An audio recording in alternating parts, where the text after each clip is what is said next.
Federal prosecutors and the attorneys defending Kilpatrick, his father Bernard Kilpatrick, and two other defendants, Bobby Ferguson and Victor Mercado, will all be in federal court tomorrow morning. They'll be trying to convince federal judge Nancy Edmonds, who's overseeing the corruption case, to see things their way.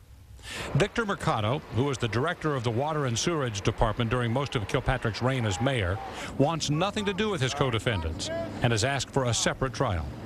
His attorney will argue that Mercado is a victim who had nothing to do with the schemes that allegedly reaped Kilpatrick and others about $1.2 million.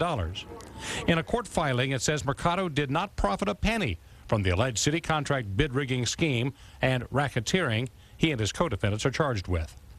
Defense attorneys will also try to convince the judge to change her mind about having an anonymous jury. An anonymous jury means no one will know a juror by name, but will be assigned a number. I think in this case an anonymous jury is probably a good idea, and the judge has made the right decision. Anthony Chambers is a criminal defense lawyer. He represented Umar Farouk Abdulmuttalib, also known as the underwear bomber, who tried to take down a commercial airliner heading to Detroit. He'll also be a legal expert on jury selection for 7 Action News during this case. He says it's important to have anonymous jury because it takes the pressure off them. If you look to even the prior case, the Ferguson case, the bid rigging case, which just concluded, immediately after the jurors were basically approached by the media, by some accounts maybe even hounded, and to make it anonymous, it takes away the pressure from the jurors so that they're not concerned with being identified publicly unless they choose to do so.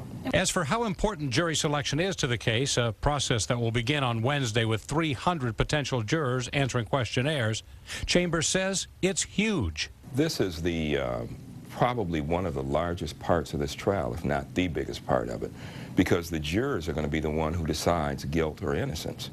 And in a town where race is a major source of contention, how important will race be to picking a jury? I think to have all members of the community on the jury is important. Certainly having African Americans on this jury, where you have defendants who are African American, who are in positions politically, being judged, you certainly want a process, and a process that appears to be fair.